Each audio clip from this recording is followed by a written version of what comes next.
We won't waste a cent on her, Dad told the relatives, canceling the banquet. Mom chuckled. Her husband can pay if he exists. I just smiled.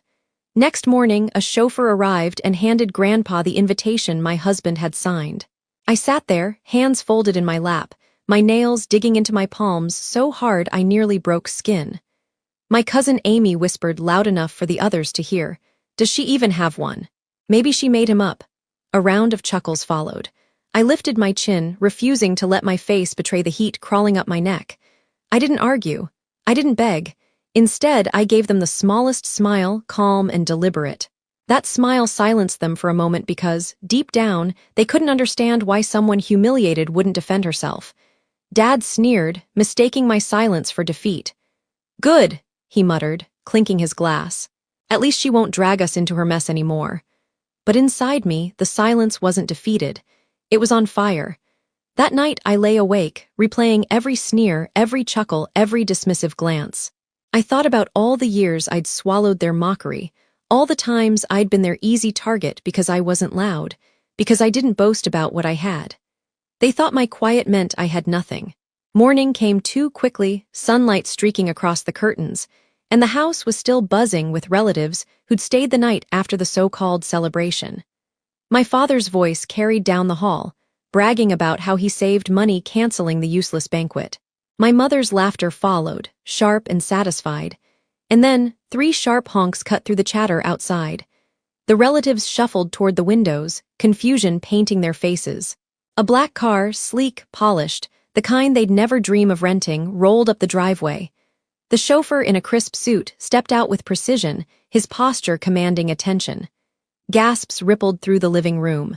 "Who is that?" one uncle asked. The chauffeur didn't answer them. He walked straight past the gawking crowd and into the house, shoes clicking against the marble floor. Without hesitation, he approached my grandfather, who was sitting quietly in the corner with his cane. Respectfully, he bowed his head slightly and extended a cream-colored envelope with a golden seal. "Mr. Carter," the chauffeur said smoothly, "this is for you, personally signed by Mr. Reynolds." The room went dead silent. Grandpa adjusted his glasses, his weathered hands trembling slightly as he broke the seal. He pulled out a thick invitation embossed with elegant lettering. His eyes scanned the words, and then he froze, his breath caught.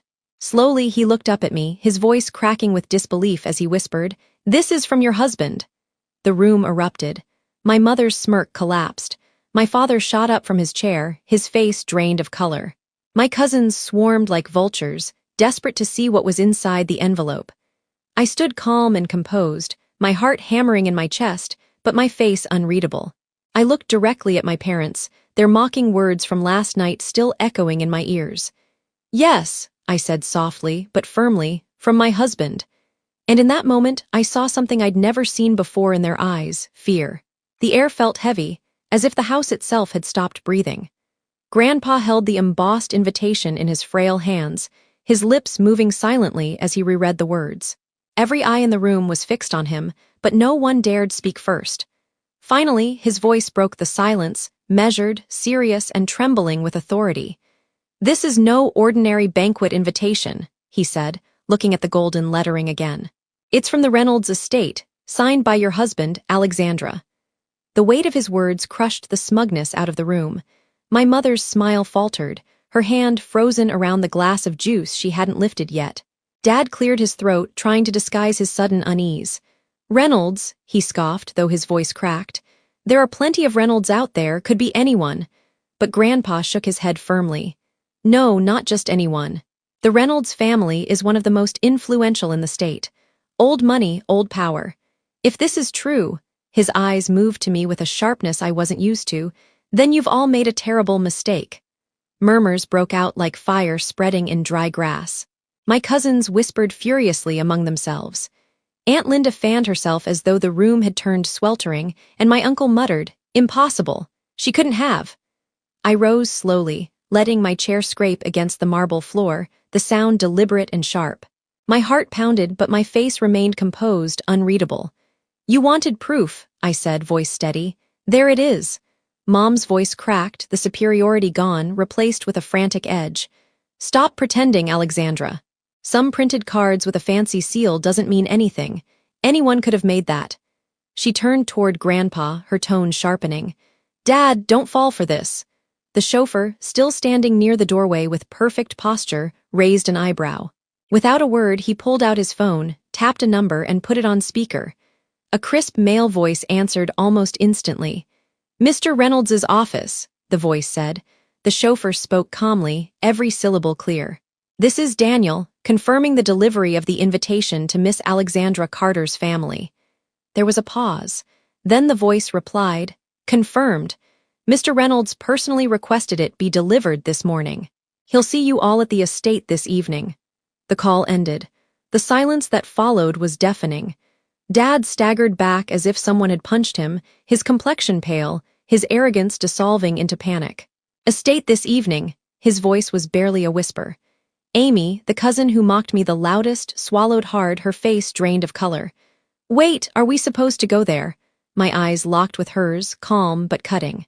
You weren't invited. My husband signed it for me and for Grandpa. That sent a shock wave through the room. Grandpa's brows furrowed, his cane tapping against the floor as he looked at me intently. Why only me? He asked. I walked closer to him, lowering my voice so that it carried weight, not volume. Because you've always been the only one who never mocked me when the others did. He respects loyalty. Grandpa's lips tightened, pride flickering in his weary eyes. Around us, the family's whispers grew frantic, like buzzing flies circling a wound. Mom suddenly snapped, slamming her glass down so hard the table rattled. Enough of this nonsense. If this man of yours had real power, why didn't you flaunt it sooner? Why hide him? Her words stung, but not the way she intended. I turned to her, my expression calm but laced with steel. Because unlike you, Mother, I don't measure my worth by parading wealth. I wanted a family who loved me for who I was, not what I had. But I see now you were never that family. The truth hit harder than a slap. Her face reddened, and Dad sputtered like a man drowning. You think you can talk to us this way just because some man signed a piece of paper? No, I said coldly, my eyes drilling into his. I can talk this way because you canceled my banquet and humiliated me in front of everyone. You mocked me. You told people I didn't matter.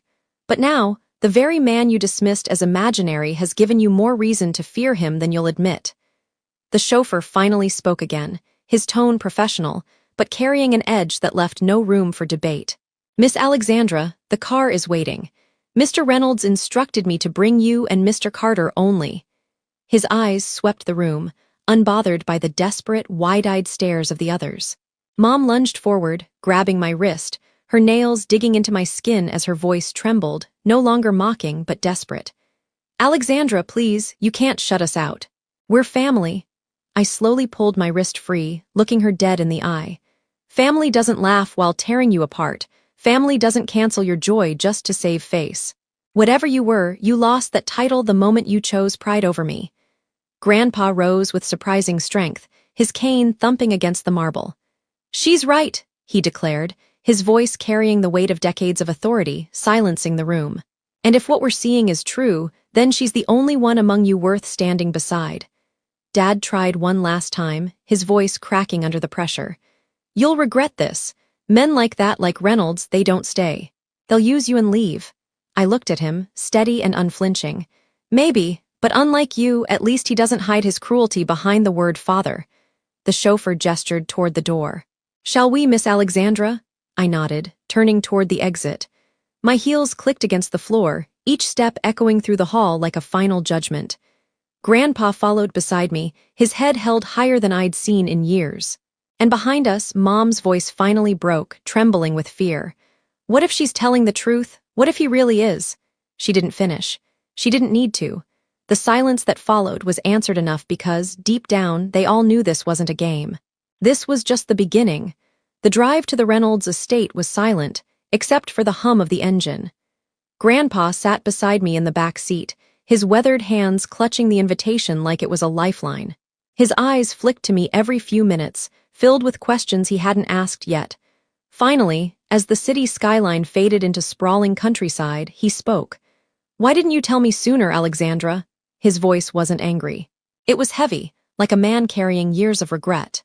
I stared out the tinted window, my reflection pale against the glass. Because I wanted someone to believe in me without needing proof, I whispered. And you did. That's why you're here with me now. He nodded slowly, his lips tightening. For the first time, I saw pride instead of pity in his eyes. The car turned down a long private drive lined with lanterns, leading to a mansion that looked more like a palace. Its white stone glowed against the early evening sky, fountains spraying water high into the air, manicured gardens stretching as far as I could see. Grandpa's cane tapped nervously against the leather seat. When the chauffeur opened the door, a line of staff in black uniforms stood waiting. They bowed slightly as I stepped out. My stomach twisted, but I stood tall. "Mrs. Reynolds," one of them greeted respectfully. The words rippled through Grandpa like thunder. He looked at me, eyes wide. "So it's true," he whispered. I didn't answer. I didn't need to. Inside, the grand hall gleamed with chandeliers that sparkled like 1,000 stars. Marble floors reflected our steps as if we were walking on water. Every detail whispered wealth, but none of it mattered to me more than the man standing at the far end of the hall. Ethan Reynolds, my husband. He wasn't in a tuxedo, but in a tailored dark suit, crisp and commanding. His presence filled the room before his words ever did. His jaw tightened as his eyes landed on me, softening in a way no one else ever got to see. "You're here," he said simply, his voice steady but warm. I nodded, my throat tight. For a moment, the world fell away, the sneers, the humiliation, the laughter. None of it mattered in his gaze. Grandpa leaned heavily on his cane, whispering, "You married him." His disbelief wasn't contempt. It was awesome. Ethan crossed the hall in long strides, his hand brushing mine, grounding me. "Yes," he said firmly, answering for me. "And I intend to make sure no one ever questions her worth again."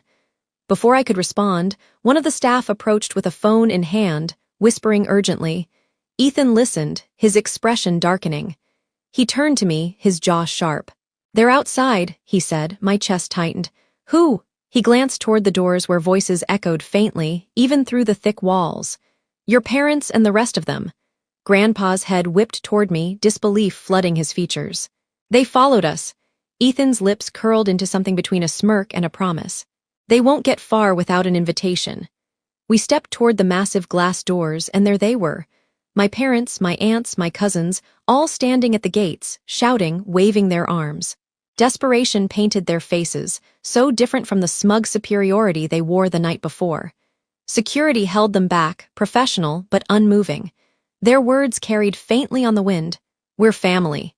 "Let us in." I froze, my breath catching in my throat. Part of me wanted to turn away.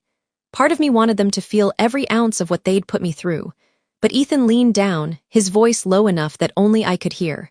"You decide, do they stay out there or do they come in?" My fingers trembled at my sides. For the first time in my life, the power was in my hands, not theirs.